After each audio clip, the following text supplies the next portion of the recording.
Yeah, I mean, the Iraqi Shias are operating on a fucking different wavelength. I'll be honest. Was the one anime Shia, was that real? The one anime Shia that was martyred, the one that looks like an anime hero, was that actually real? I never really investigated it, but I don't know if you guys saw it. The one with the white hair, he had the most beautiful hair I've ever seen.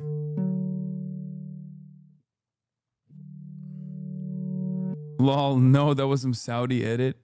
Bro, what are you even talking about? Okay, someone will link it to me and we can look at it together. Motherfucker looked like Gojo. Yeah. Israel just killed the main anime character of Iraqi Shiite militias. He will return improved. The hair is definitely an edit? No. Yeah, you can. قبل اقص من شعره راح اسوي له تسريحه على هالشعره مدلل البيت خطبنا له عروسه الغالي خطبنا له عروسه او سمعونا الهلا هالطش شكليت خطبنا له عروسه او خطبنا له عروسه ابوياي تلمع من بعيد الحلقه بالايد تشوفوهم يا عالم كانهم العيد او تلمع من بعيد الحلقه بالايد تشوفوهم يا عالم كانهم العيد يحبها وهي قالت غير ماري يحبها وهي قالت غير ماري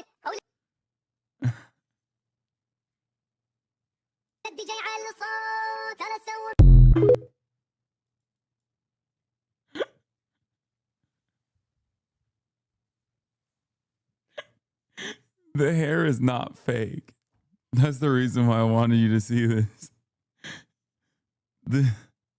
The hair could very well be real.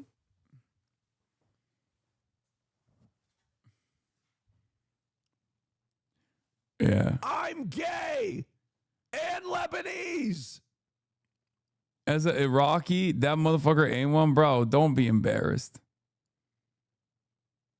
Don't be embarrassed.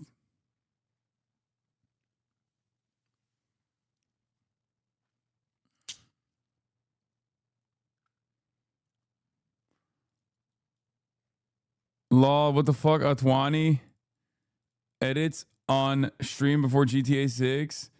Bro, those are Atwanis as an inside joke amongst the Iraqis. Anyway. But yeah, as I was saying, the Iraqi Shias, they go hard. They do not fuck around. They've been doing a shit ton of damage. Bernie on the Illinois primaries ignores Illinois 9. I know. It's just Bernard, man. What are you going to fucking do? We just got to be the change we want to see, okay? We can't rely on Bernard. We can't rely on AOC. We can lean on him at times, but sometimes you got to do it yourself. Did you cover the Junaid race earlier or the Talib or Omar endorsements? Not yet.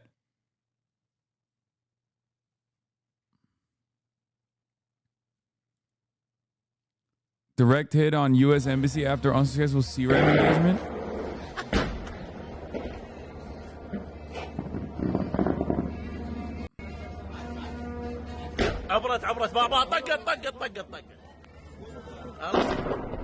Isn't this old?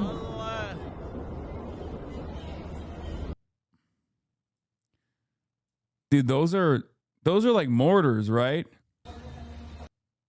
The brrrt. Like each individual one. No, each individual one like that they're deploying, what is it? It's like a bomb. Like those aren't like the things that you're seeing are tracers, but what they're actually shooting out rapidly are explosive material. It's not like it's not all that hit the news wires. Oh, okay. They have hit the top of the embassy before. The lights that you're seeing are tracers. But the actual thing that is shooting out is not like normal bullets. It's artillery. Right? It's explosive ordnance. They're rounds of proximity charges. 20 millimeter Proximo HE rounds.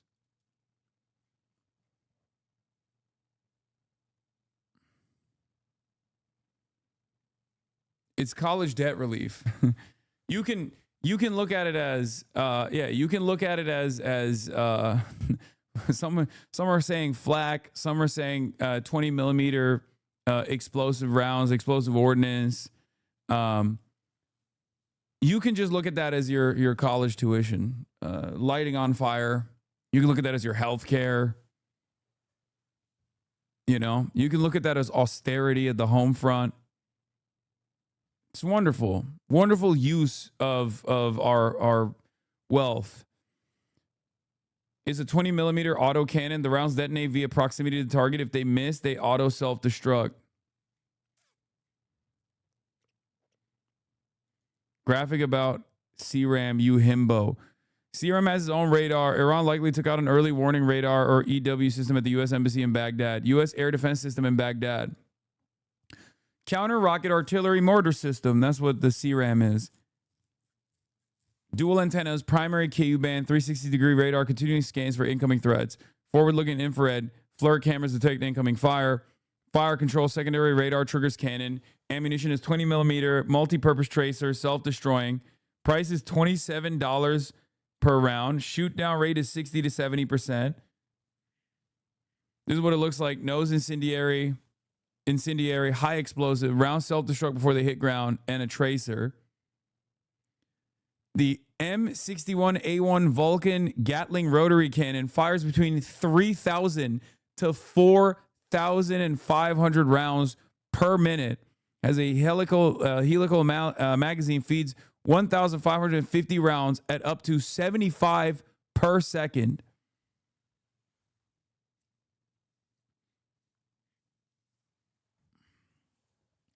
At $27 a round.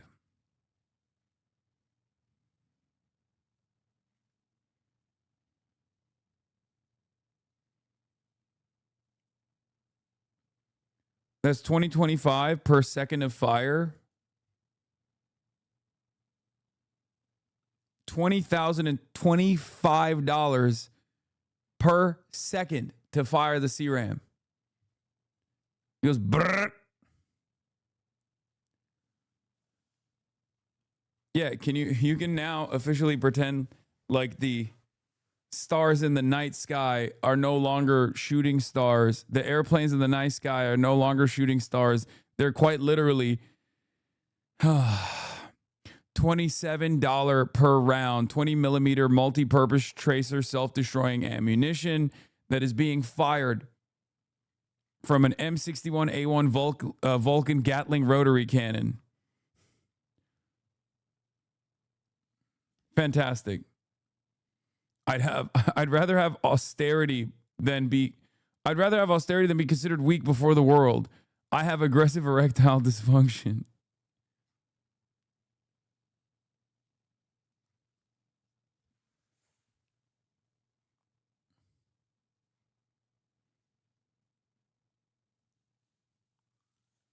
Is Twitch still with us, or bigotry against Muslims is acceptable? Oh yeah, this is the other one. Asmongold is back at it again, boys. Let's hear what brilliant takes he had to say this time. What brilliant takes did he have this time? This is not 1994. 66 months. Where because somebody said something, you can say whatever you want. But the guy could. It's not. I mean, like, if somebody makes you mad in chat, then it's not like you're gonna. So you can be anti-American, anti-Israel, and anti-white, but if you're not nice to terrorists, you're the bad guy. Well, yeah, because the left, like the left wing, like, and leftist spaces have been taken over by, like, I think a lot of them have been taken over by radical Islam. I think that's definitely true. And I think that, yeah, Twitch is now in the pocket of radical Islam. All of the leftists are now the mujahideen. they've been co-opted in that way, especially with the Free Palestine movement. And now you have people that are effectively supporting ideologies that are, you know, really opposed to, like, everything. I like that they both agree, by the way, that I should be punished vehemently. Like, yeah, we got to ban this guy. He's a real danger. Every time. Literally anti-Semitic tropes used by Nazis but against Muslims. Yeah, nobody gives a shit. They believe, but they're just doing it because these ideologies aren't Western, right? I mean, it's very weird to me that, you know, there's not a single Muslim country, majority Muslim country, that has same-sex marriage, but simultaneously those same people think that, you know, like there's not really a correlation there. Wasn't XG asking you to game like 2 weeks ago? Yeah, and I didn't game with him because I was busy. So now he's just gonna keep fucking agitating to get me banned. And so is Asmongold. But in the process of agitating to get me banned, he's like, yeah, I think we should just nuke every country that doesn't allow same-sex marriage, but also this gay stuff is really fucked up and we should get it out of our video games.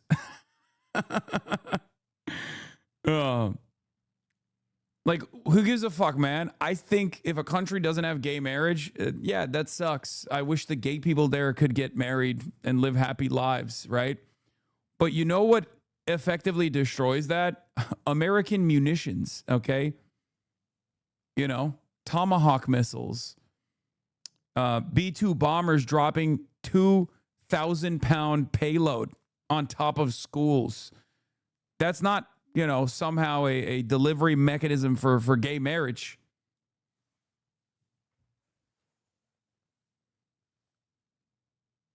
Like, it literally, I mean, like, why do you think that's not the case? Said the worst thing is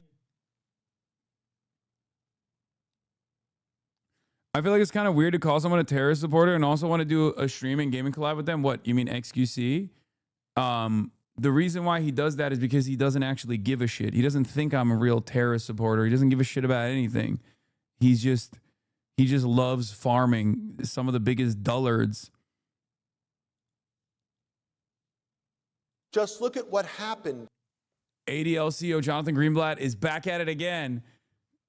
XQC and Asmongold's favorite guy, Jonathan Greenblatt. Apparently, you know, my baldest op is back at it again. Let's take a look at what he had to say this time. In the days after, he said all your takes are automatically awful. Hey. Yeah, I mean, I welcome that, to be fair. So even if he farms like the dumbest possible people by being like, hey guys, I know you think I'm like a toenail eating gremlin with a, you know, crippling pill addiction and a crippling gambling addiction to boot, but also I'm actually still better than Hasan. You guys should hate Hasan. Okay, those guys were not salvageable anyway. Some of them might actually encounter my commentary and make up their own fucking minds, right? But it's like someone being like, yeah, I get all my fucking politics from Clavicular. And he said Hasan doesn't fucking frame Mog. It's literally no different. Like the intellectual fortitude demonstrated by the likes of XQC, Asmongold, and Clavicular are no fucking different than one another, especially as it pertains to politics. So I read it in the same way as when someone's like, nah, dog, Aiden Ross is actually goated when it comes to his perspective on IR. This guy's created an entire new field to study, right? Okay. I mean, what do you want me to say to you? You're openly a fucking moron.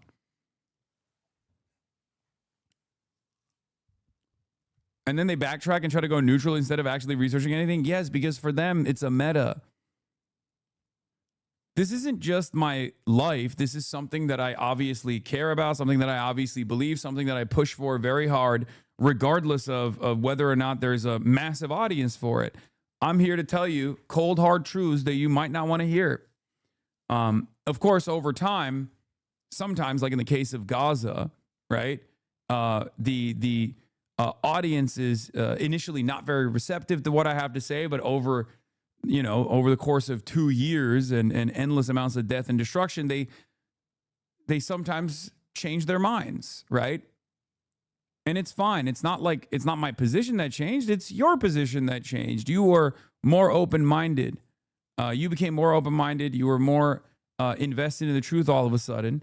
Hopefully that new open-mindedness will allow you to receive what I have to say charitably instead of immediately fucking putting up a defensive front the next time you hear me say something like, for example, about Cuba or about Iran, right? But people like XQC and them, they don't really care. They don't really care at all. They are just meta chasing. For them, politics is irrelevant. They're fucking 100 millionaires, dude. Excuse 100 millionaire. What the fuck does he care about politics? Every system serves his interests. You know? He's just farming motherfuckers and grifting and making it seem like he has a real, fully fleshed out opinion on issues. He doesn't. It's just more shit to talk. The U.S. and Israel launched the military operations against Iran. I mean, whatever your views on the conflict might be, and reasonable people can hold very reasonable differences. What happened next was not about policy. It wasn't about geopolitics. It was about blame. And the blame, as it so often does, was placed at the feet of who else? The Jews. I thought we could say Israel. Nope. He said the Jews. No, I'm pretty sure it's because Donald Trump, Marco Rubio, Benjamin Netanyahu, Lindsey Graham, the Wall Street Journal, CNN, New York Times, Financial Times, The Economist, dailymail.uk, dailymail.com, the Daily Wire, Ben Shapiro, and virtually every single person openly stated that this operation was conducted for Israel. Maybe that's the reason why people were like, wow, we're going to war for Israel. For some, they pointed fingers at the Israelis who they claimed whispered a few too many times in President Trump's ear. Dog, that was Lindsey Graham going to Israel 55 fucking times before the Operation Epic Fortnite Chungus started, and openly saying to Wall Street Journal that Israel convinced me and gave me the tools to convince Donald Trump.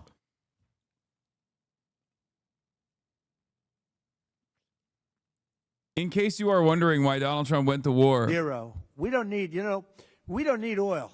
We have all the oil we need for ourselves. It's one of the great assets that we have. We have more than double what anybody else in terms of oil production. We're at more than double any other country. So we don't need it, but we did it. It's almost, you could say we did it out of habit, which is not a good thing to do. But we did it because we have some good allies there. We have some great Middle Eastern countries there, Israel there. So we did it for a lot of reasons. Oh. Why did we do it? For Israel. We did it out of habit is so funny. It's, again, unironically, another moment of brutal honesty from Donald Trump. For the senior senator from Maryland, a state with one of the most large, most active, most observant Jewish populations in America, he blamed AIPAC, which he slandered as un-American. Dude, you're the head of the ADL. Why the fuck are you saying AIPAC is not un-American? You're supposed to be a civil rights organization. AIPAC is literally, like, aside from being a lobby for a foreign country that simply, weirdly enough, doesn't get a FARA restriction for some reason, don't know why, okay? It's quite literally reflective not of the American values that you're supposed to care about, because you're a civil rights organization. AIPAC is a far-right organization, right? AIPAC is a far-right organization. You're a civil rights organization. What happened to the civil rights component? It's crazy. Then there's the U.S. congressman who stated that he stands against the, quote, neoconservatives, who led the U.S. in. Ooh, scary. The neoconservatives. Dude, this is so hot because they used to hit this line back in the day and it used to bang. Like, neocon is an anti-Semitic slur, was a very fashionable way to shut off the conversation against people who were, you know, anti-war activists back in the day. I haven't heard that since like 2006. That's awesome.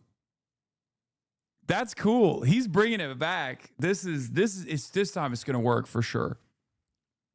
To the current war, and instead, his words, he's proud to stand with Hasan Piker, one of the most outspoken, toxic, virulent anti-Semites. Bro, he fucking hates me, dude.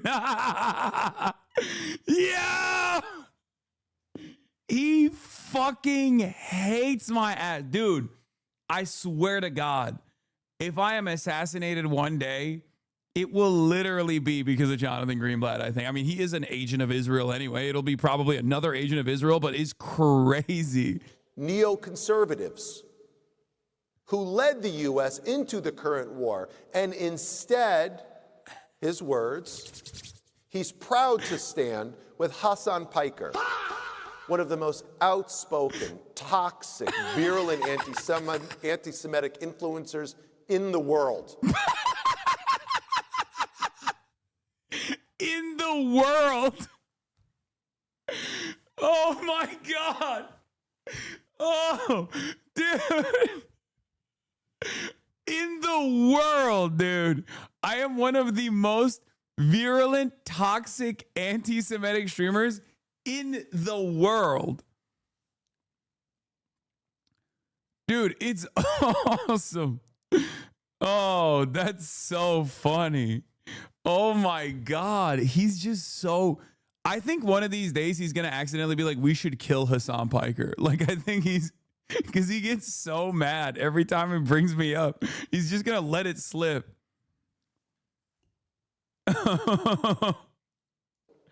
Who the congressman described as one of the representatives of, quote, a new moral order. Again, his words. Other elected officials felt. You got to libel suit these motherfuckers. First of all, the ADL has been successfully sued for defamation in the past because they're the always defaming league, okay? But always defaming losers. But it is funny. When did you get on his radar? When you said 9/11 was rad? No, I didn't say 9/11 was rad. But no, I got on his radar. He has known who I am. The ADL in the past has actually given my moderation team quite a bit of praise for the AOC stream that we did, where my 9/11 was fucking tubular. Yeah, I was like, eh. No, they had literally said that we were one of the best online communities in terms of combating anti-Semitism, which is true. I mean, it literally is true. But it's very funny because at the time my mod team was modding for AOC as well, and they actually gave quite a bit of praise to my mod team for successfully shutting down hatred, bigotry, and anti-Semitism. It was after October 7 that I became the #1 target. It was post October 7 where I was, you know, a fairly large content creator who just very clearly had a moral compass that was not going to be shook by the events that unfolded. You sure you don't want to condemn the Jews? Yeah. Politics, gaming, culture, and content moderation on Twitch. Yeah. The events were viewed positively. When we then analyzed why these 4 events were positive and inclusive at the time, other public figures, including those involved here, are so often subject to outpourings of hate on the same and other social media platforms. We found that certain aspects of Twitch, when used effectively, can make its spaces more resilient against harassment, than other platforms. For example, text message and Twitch chat are ephemeral. They cannot be engaged with individually, like content on platforms like Facebook, where options to like and reply to specific comments appear even on comments on the live streaming video. Why the difference? Among different events on Twitch when it comes to hateful and harassing commenting, comparing Ocasio-Cortez's events and Fallon's event, we found that the central difference in moderation hinged on the number of experienced community moderators involved in keeping the stream positive during the events. Experienced community moderators understand how to navigate Twitch culture and calibrate moderation tools that ensure Twitch events stay respectful and inclusive. One significant lesson is that politicians and public figures interested in engaging with Twitch should connect with experienced community moderators and researchers familiar with the platform to create positive spaces for discussion and political engagement. We also recommend that Twitch require public figures to engage experienced community moderators before hosting events.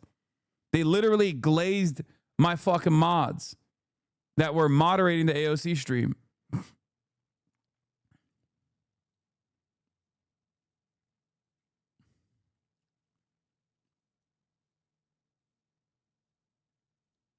If you scroll down, there's a screenshot with our names too. Yeah. Look. These are my mods. Including Frogan, by the way. Some of my older mods that are no longer on the platform. And my current mods. It's mostly entirely my moderation team. This is before you replace your mods with Hamas? No, Hamas. Frogan is right there.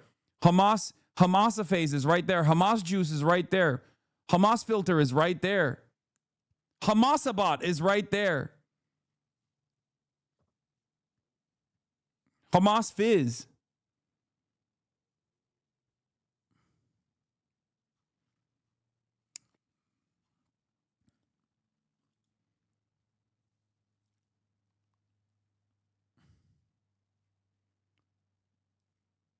So like it's pretty funny. It's actually pretty funny that they straight up by name called out my moderation team for being fucking the beacon of positivity on the platform for combating all versions of bigotry, including but not limited to anti-Semitism. And then post October 7, now they're like, you know, these guys are, it's basically the Al-Aqsa flood happening every day in the Hasanabi chat, in the Hasanabi community. And it's numerous 9/11s, but like Jewish specific 9/11s happening all the time. And it's being directed by his Al-Qassam Brigade moderation team. Isn't that funny? Yeah, because they only care about fucking Israel. That's it. This motherfucker only cares about Israel. At least back in the day, he used to like fake it. Like the ADL used to have a fairly comprehensive, the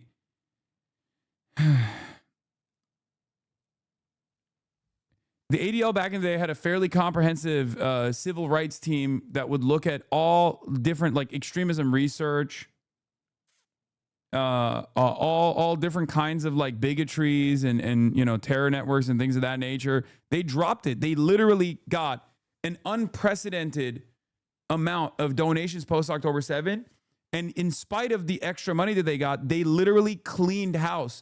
They dropped every single person that was an extremism researcher and are now primarily invested in just doing this. A lot of people also left the ADL as well. The ADL's new anti-Semitism audit lists Jewish Voice for Peace as a perpetrator behind 313 anti-Semitic incidents in 2024. In October, for example, JVP protested outside of a pro-Israel Jewish institution. They even threw bread at the building. It's shit like this. They do this stuff. That's why, like, a lot of the, unfortunately, I hate to report this, but unfortunately, at a time when, like, an institution that is tasked with combating anti-Semitism is perhaps one of the most needed institutions, the ADL's numbers of anti-Semitism are just, they're not real. They're not real. And you can look at their methodology and dig deep and figure out exactly why they're not real, because they consider any kind of anti-Israel related incident that ranges from like Jewish Voice for Peace organized events where they're doing sit-ins and shit to be anti-Semitic hate crimes. And when you do that, of course, you can create a number that is psychotic. You could be like, oh, anti-Semitic incidents rose in 2023 or 2024 by like 700,000%. And some dumbasses in mainstream news will report on it as though that's real, right? Without actually looking into where those numbers are coming from. But yeah, another top ADL anti-Semitism researcher is jumping ship and joining a much more credible organization, the Nexus Project US. The ADL's legitimacy has long been eroding, not only on the left, but increasingly in the Jewish and liberal mainstream media as well. Like, Nexus Project is also liberal Zionist, for the record. Like, the Nexus Project is also still a liberal Zionist institution, as far as I understand. Like, they also engage in some of the they also traffic in some of like the anti-Israel related incidents, could be considered anti-Semitic stuff, but they are more credible than the ADL is, for sure. But that doesn't really mean much because the ADL is not a credible institution at all. But like, the Nexus Project was, if you remember, the guy from the Nexus Project, who himself is like a Zionist, was getting yelled at by the Missouri dipshit, Josh Hawley. Josh Hawley was literally screaming at him because Josh Hawley wanted to implement the IHRA definition, International Holocaust Remembrance Association definition, as a legal, like legally actionable version of anti-Semitism. And the Nexus Project guy was like, well, you can't do that.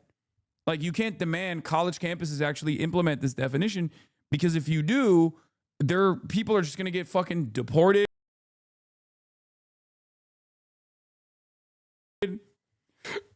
People are going to lose their tuitions. Like, people are gonna get expelled for no reason. It's like ridiculous. And Josh Hawley was like yelling at this guy, Jewish guy, you know, likes Israel, literally was wearing a fucking IDF dog tag, if I remember correctly, from Nexus Project. Josh Hawley was like, silence, Jew, a Gentile is speaking about anti-Semitism. Like, it was insane.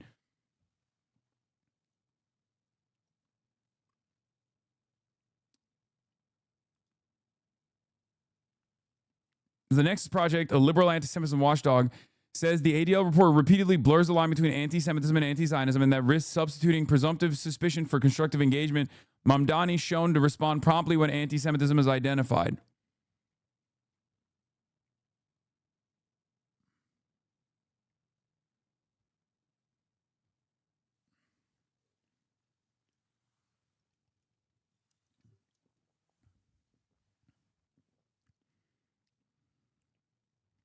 Is so crazy. But let's be real.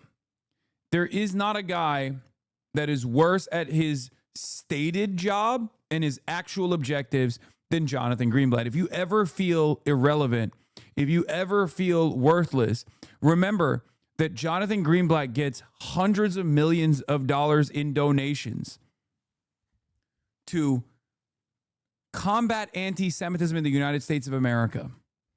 Okay? Just remember that. Because he is unimaginably ineffective at combating actual anti-Semitism. He unironically creates more anti-Semites. And his real purpose is to defend Israel. And once again, he's also fucking shit at that too. Because this is the public sentiment shift.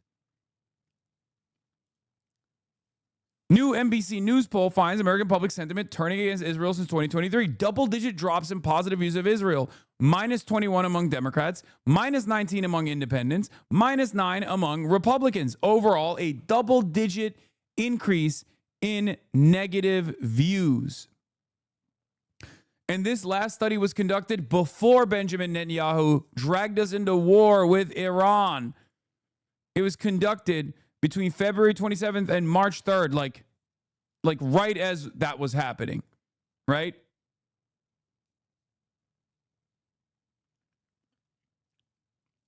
You look at it, and in 2023, views of Israel have shifted negative, especially among Democrats and independents. You look at it in 2023, 47% had overall had a positive view of Israel, 30% were neutral and didn't know or were unsure, and 24% had a negative view.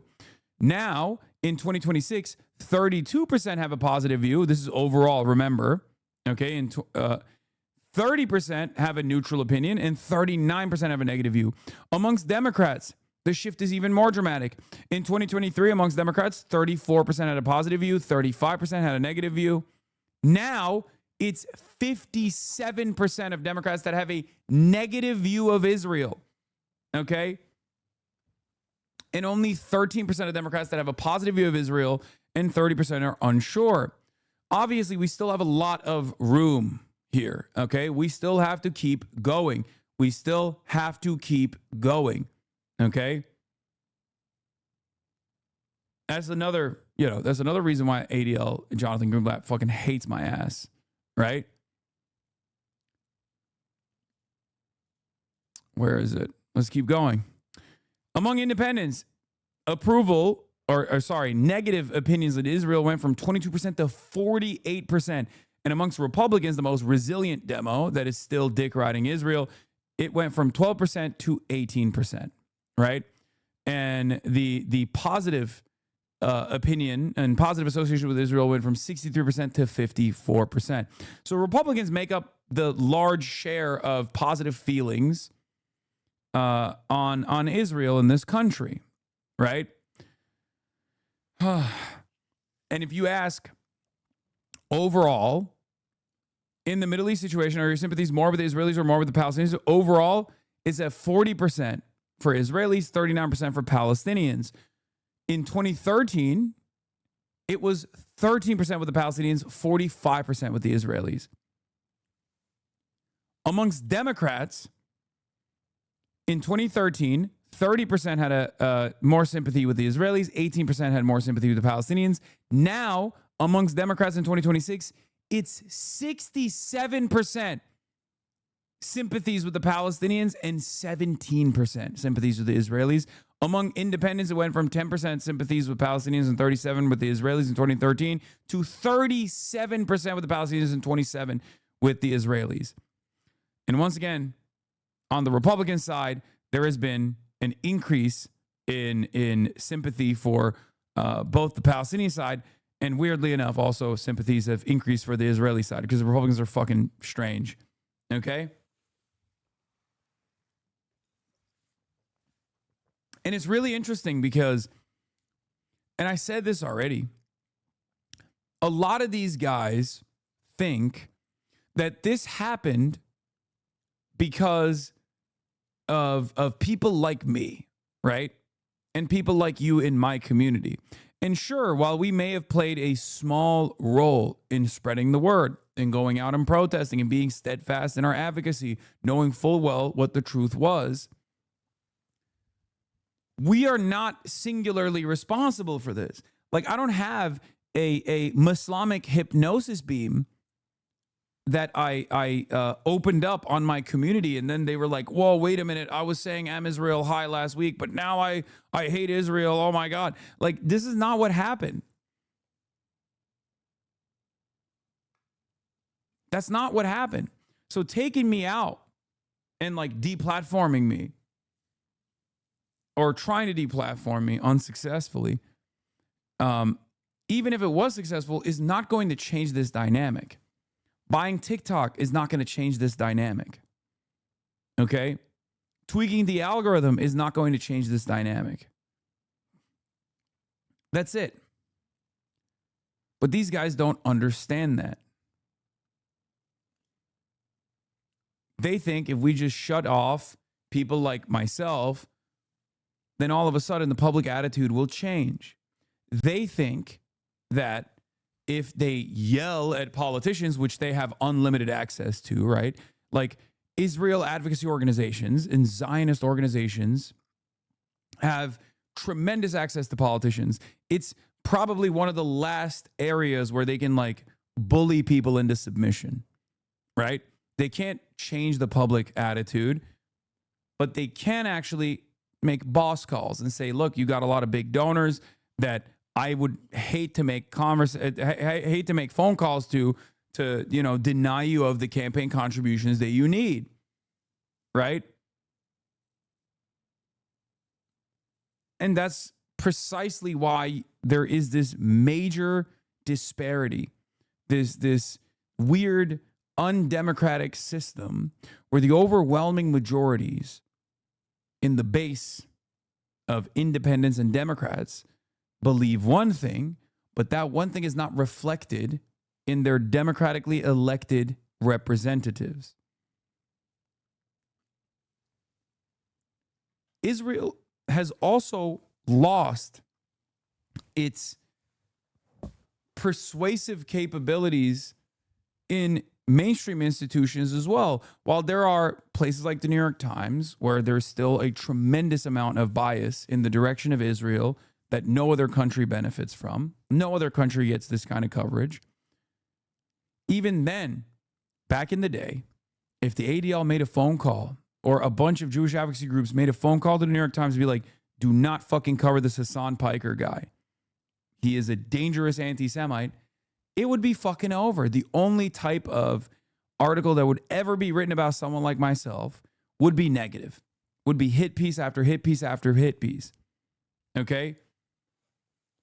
So the reality of the matter is these groups, and I try to tell this to politicians all the time, these groups only have as much power as you let them have, right? You have the power. If you are in charge of an institution, whether it be Twitch, which does still have a tendency to lean into the lynch mobs unnecessarily, or if you're a politician running for election, these Zionist advocacy groups only have as much power as you let them have. Okay? You don't have to listen to them. You don't have to listen to them at all. You can tell them to fuck off. You can tell them to suck your cock. What are they going to do? Go to your fucking donors and be like, hey, this guy's anti-Semitic. Okay. One, you can go back to your donors and be like, look, this is a democratic process. I'm not going to defend Israel. I'm sorry. There are a million different other reasons as to why you're voting or you're giving me money. And I hope you can still continue giving me money. But this is one issue where it's unconscionable and I can't do it. I can't defend Israel. I'm not willing to do so. Right? I need to abide by the principles of democracy, and my base of support absolutely would despise me for this. I will never win another election again, no matter how much money you give me. Right? You can tell them that. Or you can explain to them what people in the military is if you do an AI diss track about Iran. A deeply unpopular issue. And we did World War II. Bitch, we'll do this shit again. Iran, we ain't scared of you. No, it's that simple. Do y'all stay? We ain't never fuck Iran. Bitch, we did World War I and we did World War II. Bitch, we'll do this shit again. Iran, we ain't scared of you. No, donors are big fans of the principles of democracy. We ain't never heard of you. No, but they're donating to you for one reason or another. Okay? And it's not usually just because of Israel. So who gives a shit? Someone just edited that audio over an old video. These videos read as satire. No. 84.86% I can see that being Democratic voters believe that Israel is committing a genocide in Gaza. It's kind of weird, right? 5.6% believe that the United States should stop sending it weapons. That's a rural... They got rural Virginia in this.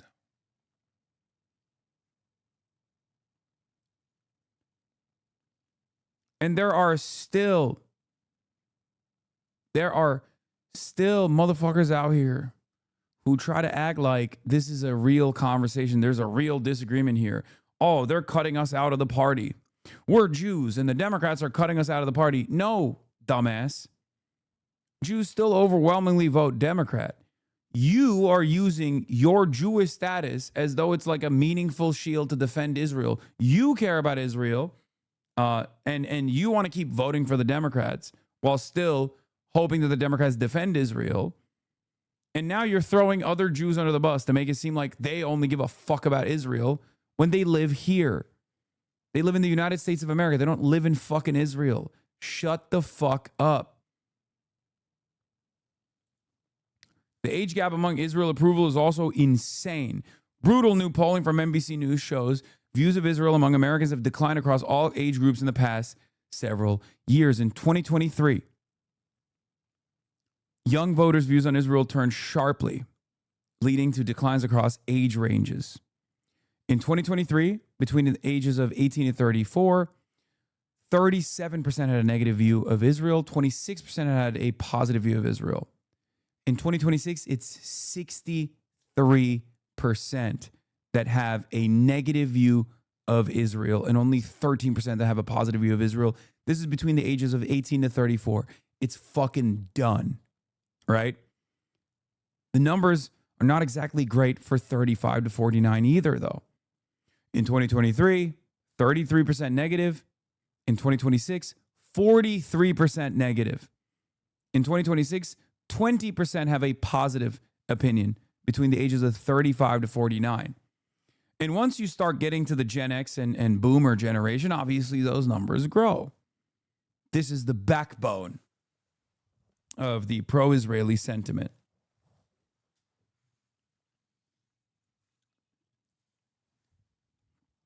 But even then, there's some significant changes. Ages 50 to 64, 2023, 59% had a positive view, and now it's only down to 37%. Negative opinion on Israel amongst this demo was 15% in 2023, and now it's at 30%. That doubled. It's huge. For 65 plus, obviously, it's, it's a lost cause. They're going to fucking die anyway. So who gives a shit what they have to think? Marginal changes there. 64 in 2023 had a positive opinion of Israel, and now it's at 55%. This graph is basically how much in your formative years did you rely on mainstream news? If you grew up in a media environment where there was like 4 fucking TV channels and they were all universally praising the beautiful nation state of Israel, then yeah, it's going to be hard to shake that off.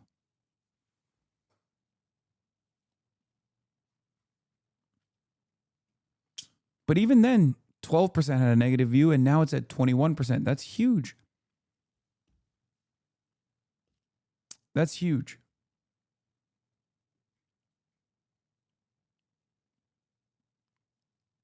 It's over. And Israel knows it's over, which is why they try to slam Islamophobia and try to falsely smear people like myself and call me an anti-Semite. A new moral order. Again, his words.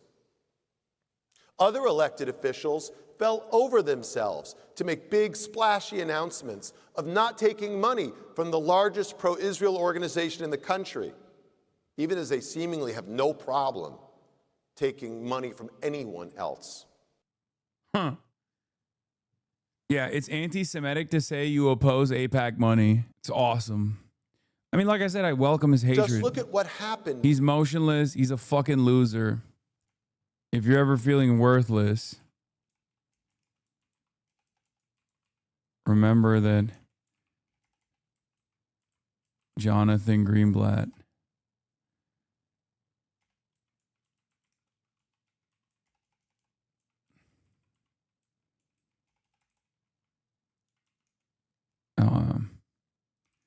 is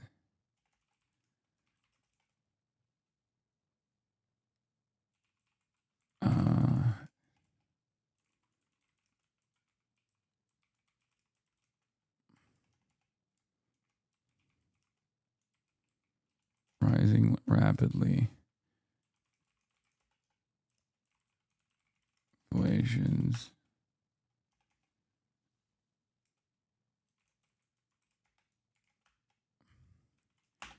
He is literally the mouth of Sauron. I don't know what that means.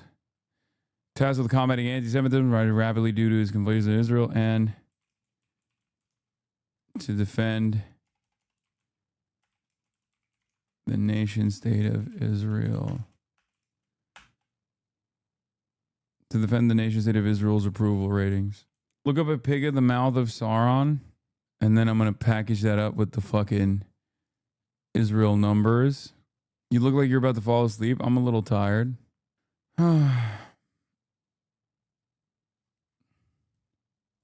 Said, if you're ever feeling worthless, remember that Jonathan Greenblatt gets paid millions to fight anti-Semitism, rising rapidly due to his conflations to Israel, and to improve Israel's approval ratings in the U.S. Yeah, I'll be discussing Illinois 9 stuff in a second. Hold on. Please don't come back tomorrow with that front camera. Wait, why? That's just job security for him. I mean, he's just so ass at his job. He's so bad at his job. What is this? Okay. Josh Shapiro making the politically savvy calculation of launching an early presidential bid on the nationally resonant issue of Israel's being unjustly maligned, and I will defend it at any cost. Yeah. The Pot Save America interview that he conducted was so ass.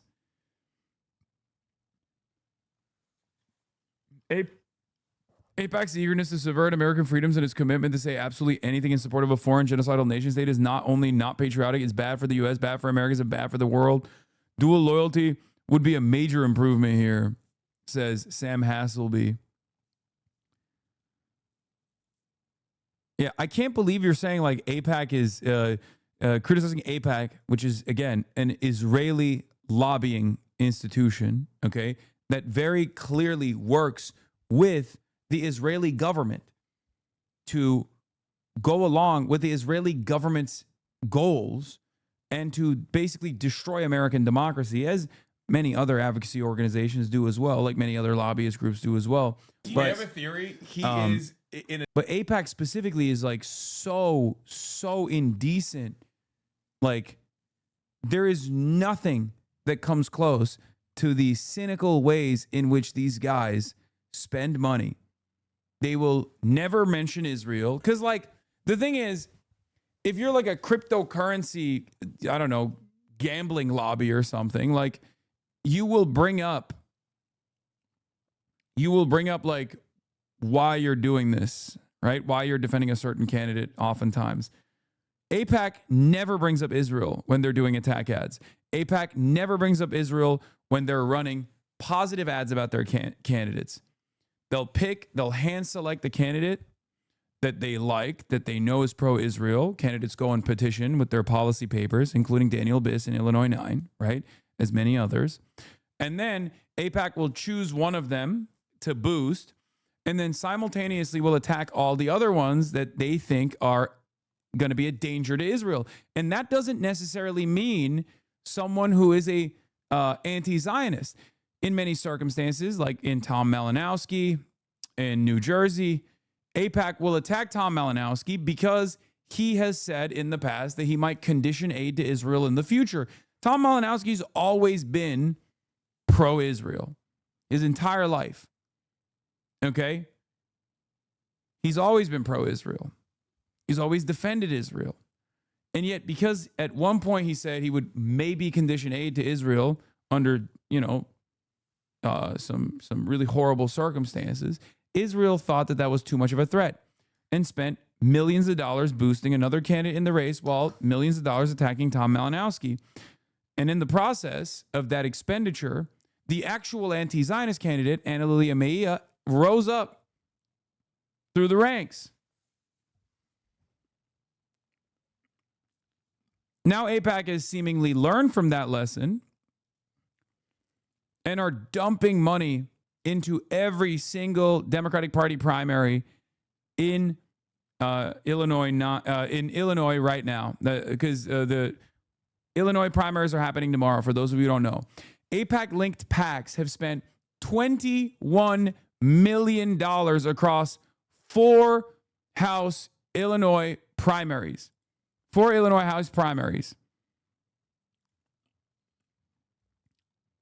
It's unbelievable. You got Affordable Chicago Now, United Democracy Project, Elect Chicago Women, Chicago Progressive Partnership, and the EDW Action Fund. Every single one of these action funds and PACs are straight up AIPAC affiliated. Okay? None of them actually talk about Israel. None of them talk about Israel. Every single one of them is like attacking candidates from every angle. Sometimes even attacking them from the left flank, as we've covered already. In Illinois 9, Laura Fine is their candidate. Laura Fine is not going to win. Okay? Illinois 9 is one we've paid close attention to. In Illinois 8, it's Melissa Bean. In Illinois 7, it's Melissa Conyers Irvin. And in Illinois 2nd, it's Donna Miller. Okay? Bernie Sanders has endorsed Robert J. Peters, Junaid for Congress, and also Karina Villa. Bernie Sanders, unfortunately, has not endorsed Kat Abu-Ghazaleh, but it is what it is.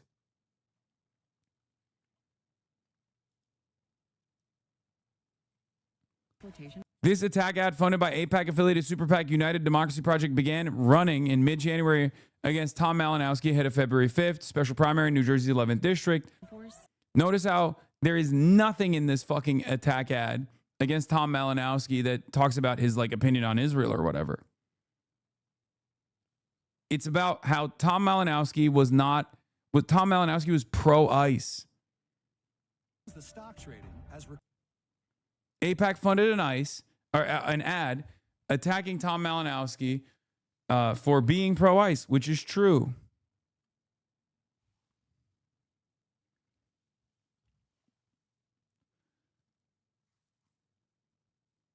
The reason why, for the record, I will say, like, the reason why ADL does shit like that is because there are still some progressive figures in this country that are scared.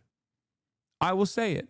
There are some progressive figures who just don't want to have to deal with like an endless amount of attack ads because AIPAC and the like have unlimited funds. Okay. They can just bully you endlessly, mercilessly, ruthlessly. They can just like open up a shit ton of they can open up mailers. They can buy television ads and attack you non-fucking stop.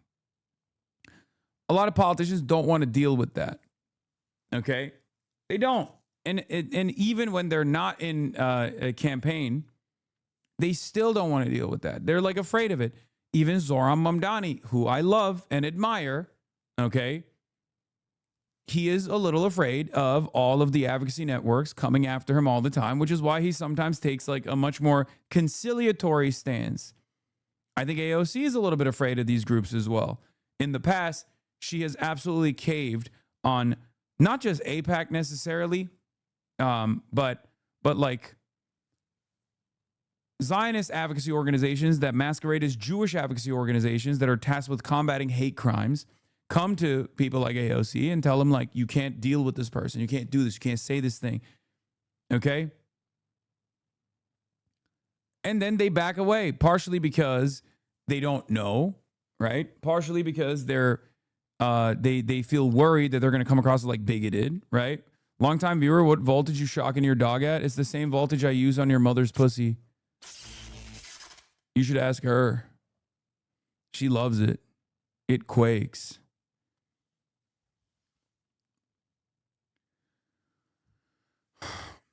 But yeah, same with Zoran, same with AOC at times. Like, no one wants to deal with this shit, right? My point always is there's going to be a point where you have to deal with it, right? And it's nowhere near as consequential as it once used to be. So you might as well just say, no, I'm not doing it. I'm not backing away from this, right? It's that simple. True. Theo Vaughn says that the left-wing media is Jewish and anti-white on Rogan's podcast. The type of anti-Semitism we got going on across the world, and people are whining about Rama Dawaji doing nothing wrong. Yeah, I mean, that kind of stuff is just like, that's just being slung everywhere. Anyway, let's get back to reading this spin between the lines. AIPAC expects Daniel Biss to win. Yeah, Mark Rod, senior congressional correspondent Mark Rod says, a source close to AIPAC says the group's main goal in Chicago is stopping who it sees as 6 potential squad members: Robert Peters, Keena Collins, Junaid Ahmed, Yasmin Benkhol, Kat Abu-Ghazaleh, and Bushra Amawala. That's an apparent strategy shift from the New Jersey 11 special election. David Weigel thinks this is spin. He says, reading this spin between the lines, AIPAC expects Daniel Biss to win Illinois 9. AIPAC wants Biss to lose. Spent to help Laura Fine, spent to attack him, and Abu-Ghazaleh spent to boost Bushra, split the progressive vote. Saying it would count Bushra and Kat as a win is pretending that Biss doesn't exist and hasn't been running as an anti-AIPAC candidate. The reality of the matter is, Dave Weigel is not wrong. Okay? He's wrong when Daniel Biss is anti-AIPAC, okay? He's quote-unquote anti-AIPAC, but he's pro-Israel, okay? This means AIPAC is cutting their losses. This means AIPAC is cutting their losses on a significant race that they pushed, where they didn't want Daniel Biss to win initially, and they certainly didn't want Kat Al-Ghazali to win either, but they didn't want to repeat the mistake of Ana Lilia Meia. Okay? Daniel Biss is pro-Israel. He is. But Daniel Biss has also said things that are somewhat critical of Israel, and AIPAC finds that to be unconscionable. It's all or nothing. Daniel Biss, on the other hand, is pro-Israel. I'm going to keep stressing this over and over again. That said, you can find people who think Biss was trying to get AIPAC's endorsement. He wasn't, and that he took AIPAC cash. He doesn't. An AIPAC tracker graphic lumped in J Street. Money as AIPAC money. This is the problem with quote-unquote AIPAC as a singular boogeyman. Okay? It's not just AIPAC. This is why who you get money from is somewhat inconsequential, right? What you say and what the policies that you advocate for is consequential. That's why you have to listen to what the candidates are saying. Daniel Biss is pro-Israel. Okay? Daniel Biss is pro-Israel. He might be anti-AIPAC. So is Gavin Newsom, apparently. But that doesn't mean anything. This is why AIPAC Tracker is not reliable. You are delusional. AIPAC Tracker is unimaginably reliable. AIPAC Tracker is probably one of the best watchdogs that we have in this country right now. AIPAC Tracker doesn't just track AIPAC. AIPAC Tracker lumps in all pro-Israel donations. It just says AIPAC Tracker because AIPAC is the most popular version of this. AIPAC Tracker doesn't just stop at AIPAC. It looks at J Street donations too. Although J Street and AIPAC are rivals, J Street is still a liberal Zionist organization. And at times, they might say AIPAC is going too far, but the reality of the matter is J Street still is a liberal Zionist organization and therefore a Zionist organization. Okay? Democratic majority for Israel is basically AIPAC, so it doesn't matter. J Street is the only one of these like advocacy orgs that's like still pro-Israel, but like much more tolerant. Right? They're like anti-West Bank occupation, stuff like that. Same issue regarding AIPAC versus Israel rhetoric versus policy when judging Bernie. Yeah, I mean, Bernie is a liberal Zionist. What do you want me to say? This is not a secret. I've brought this up over and over again. I know. This is not, you're not like bringing up something that's new information to me. Bernie Sanders was one of the most anti-Israel candidates, one of the most outspoken anti-Israel politicians in this country for decades. One of them. Right? There were still obviously more anti-Israel candidates out there. But Bernie was probably the most high-profile, viable Democratic Party candidate that openly stated that they would condition aid to Israel as long as it continued its apartheid practices in 2016. Okay? He said things, and I'm telling you this as someone who's been doing this advocacy for a decade plus.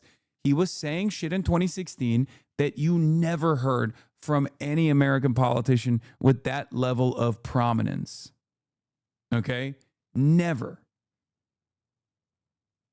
He was out there dancing with Palestinians doing dabka at fucking campaign events for that reason.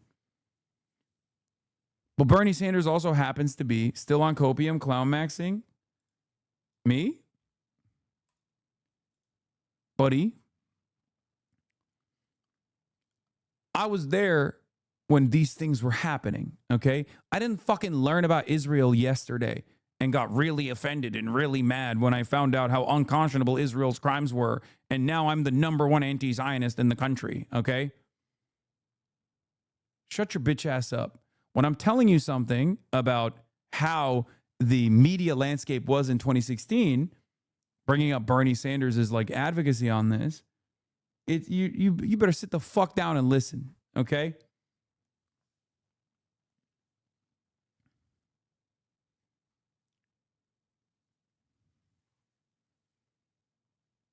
Motherfuckers are out here learning about Israel yesterday, and they come to me to be like, you are betraying the cause. Like, shut the fuck up. Okay, I was there when the dust was settling, when the tombs, when the ancient artifacts were being invented. Okay, I'm goddamn Dr. Jihad. How fucking dare you? A doctorate in both jihad and also racism. Shut your bitch ass up.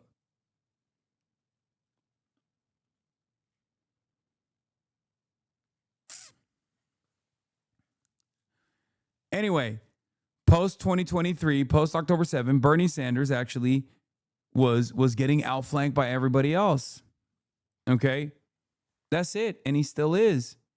Took him quite a long time to call out the genocide. Still barely ever fucking calls it a genocide.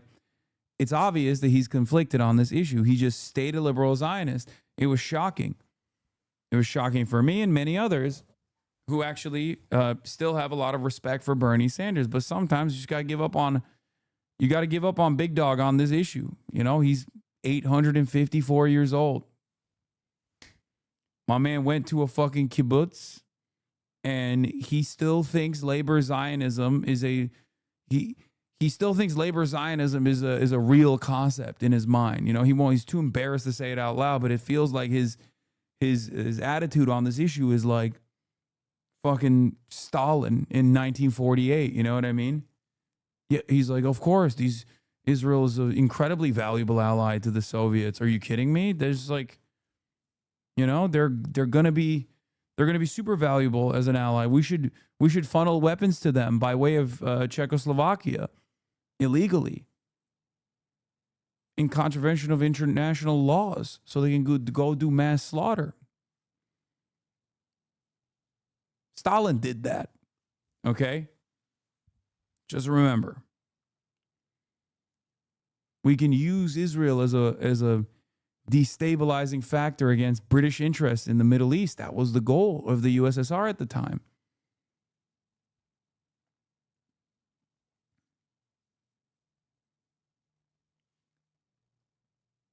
But for one reason or another,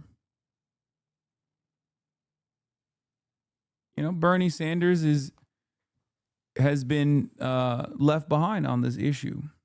But it doesn't matter, because there's a new crop of talent that is far beyond Bernie on this issue. So who gives a fuck?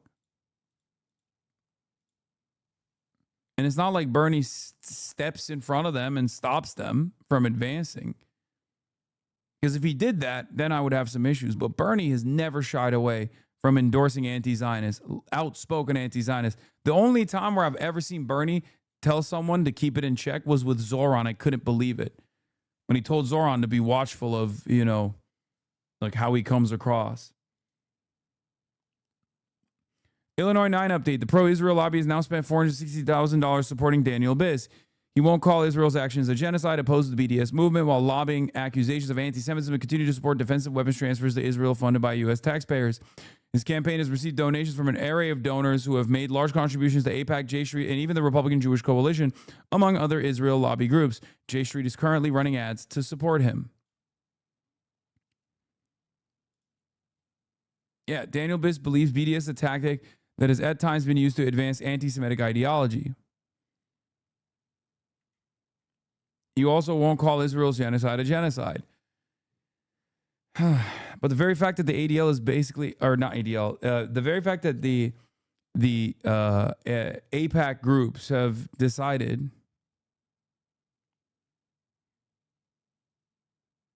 that they can no longer deny Daniel Biss, or they would rather have Daniel Biss than they would have Kat Abu-Ghazaleh is interesting. Are making final preparations in a day before one of the most anticipated primary elections in memory. Just in case you're still confused, you need a rundown of all the races and what's at stake. Per Schutz is here. He has you covered. We got to start with the Senate race. A little bit of controversy the day before the election. It's very interesting. A little controversy here, Terrence, because the Juliana Stratton campaign, and if we could put up the graphic, we've got three frontrunners here. This is a very competitive race for Senate to replace Dick Durbin. You've got Juliana Stratton, Raja Krishnamurthy, Morphy and Robin Kelly. So the Stratton campaign put out a release over the weekend saying that she had the endorsement of the late Reverend Jesse Jackson, that before he passed away that he was going to endorse her.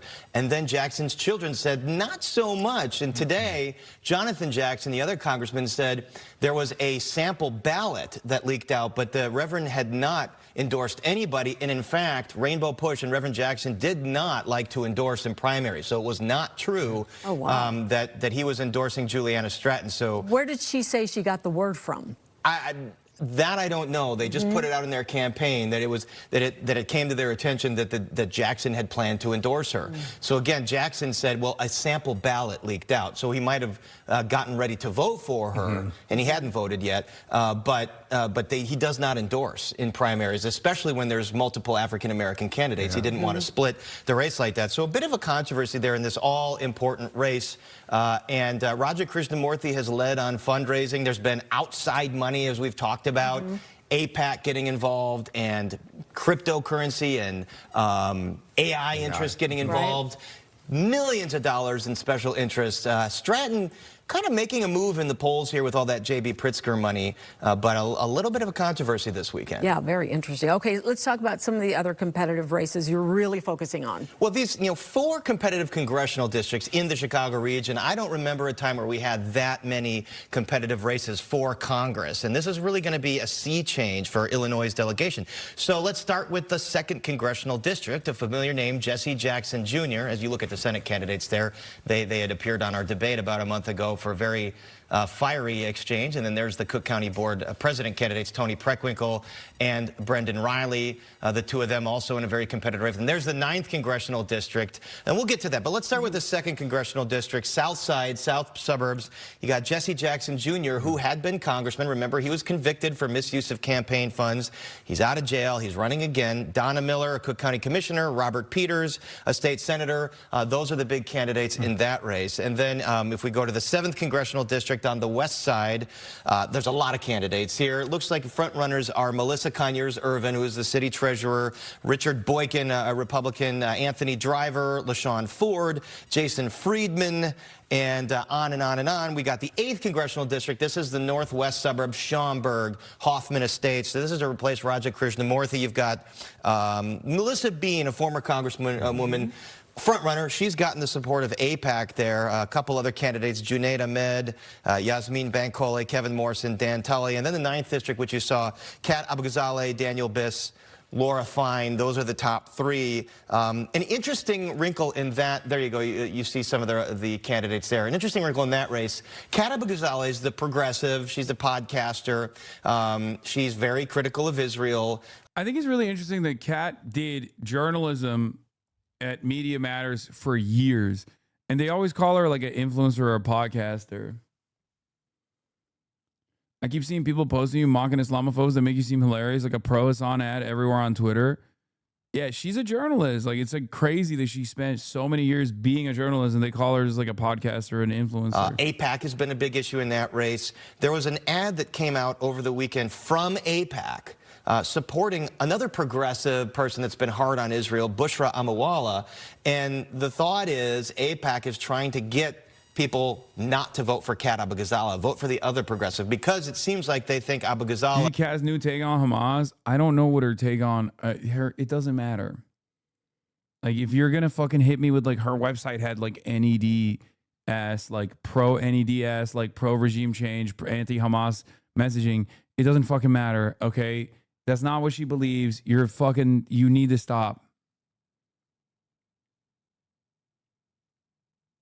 Okay, it's so crazy that people just like, they find out about things after the fact. They come in here, they don't trust my word, they don't take my word on it, and they just literally fucking chirp about shit that has already been addressed. It's so fucking annoying. Is making a bit of a run here. Daniel Biss looks like he's had in the polling pretty much the lead, but I think some nerves here. Look. We're not going to make it. We're not going to make it. We're not going to make it because we love war with China. I want to do nuclear first strike on China. Is that what you think? Is that what you think is going on here? I can't. I'm not. It's tomorrow. Primaries are tomorrow. Stop. Shut the fuck up. shut the fuck up. Shut your stupid ass up. Shut your stupid bitch ass mouth up, okay? Shut the fuck up. On the part of AIPAC and some of those interests that Abu Ghazali... Stop stepping on rakes, please.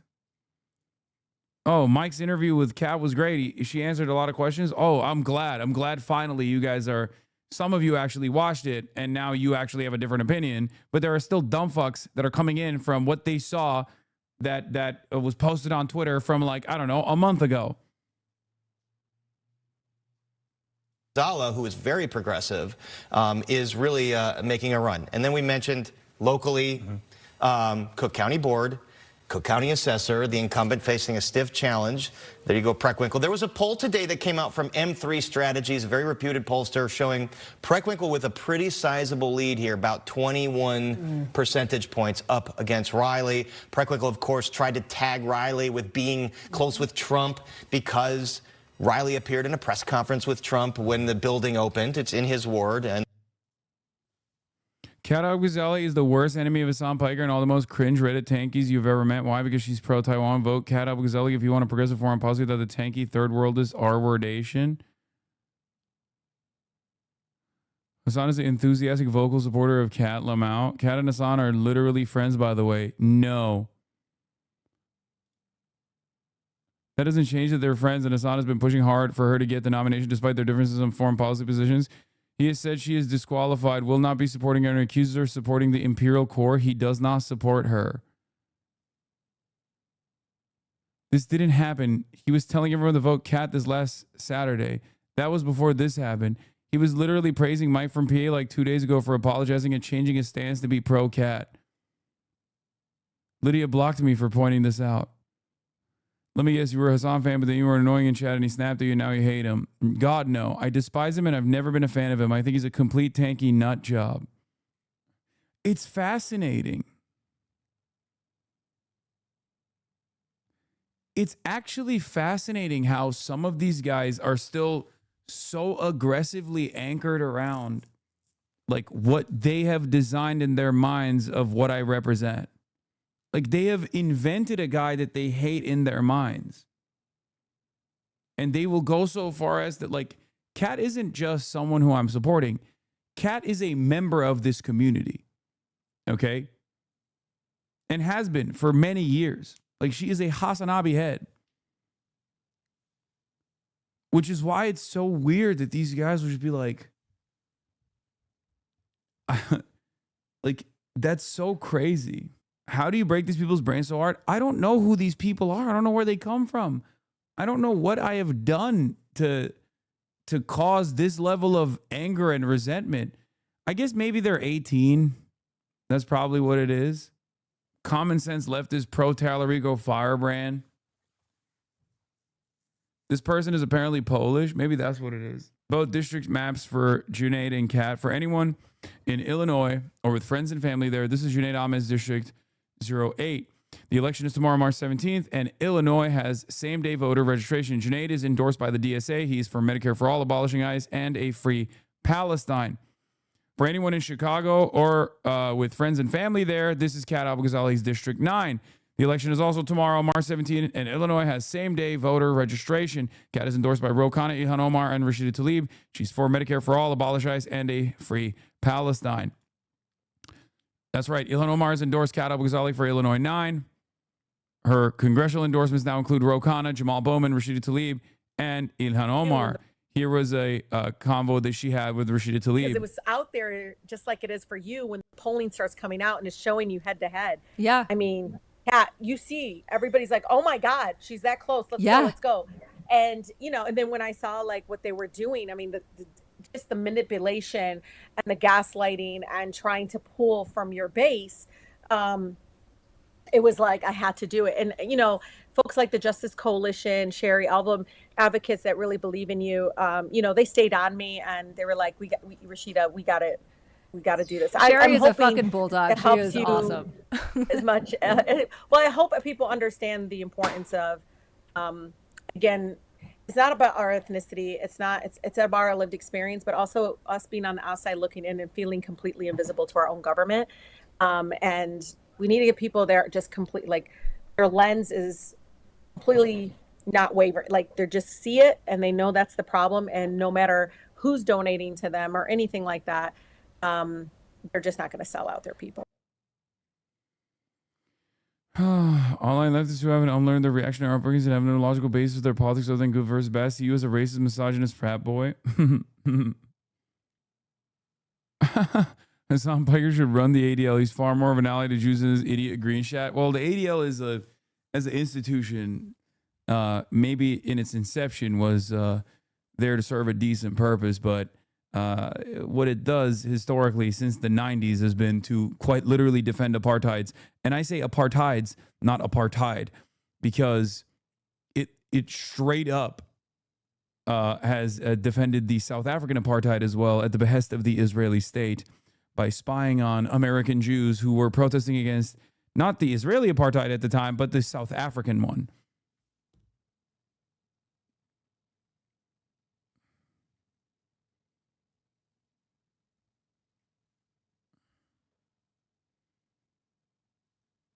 Netanyahu ain't no country I ever heard of. They speak English in Netanyahu. That's funny. Yeah, it's the country of Netanyahu that you got to look out for.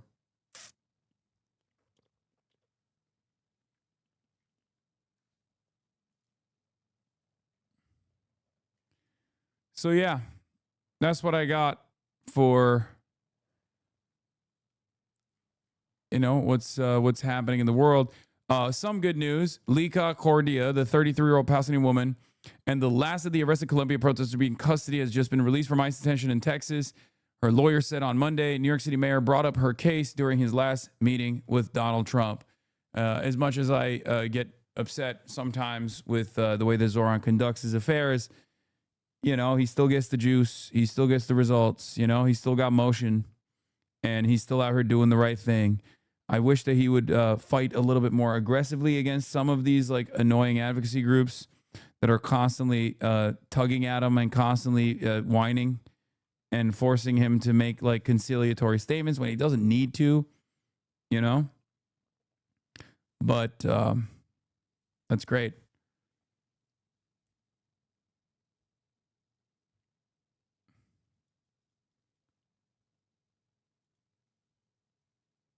All right. That's all I got for tonight. I'm tired. Tomorrow we got the Illinois primaries, obviously, and very exciting stuff there. And also, yeah, I'll be monitoring the situation as always. You already know. Love you guys. And remember, this week I'm going to Cuba. Introduction, Peace. starting off the day.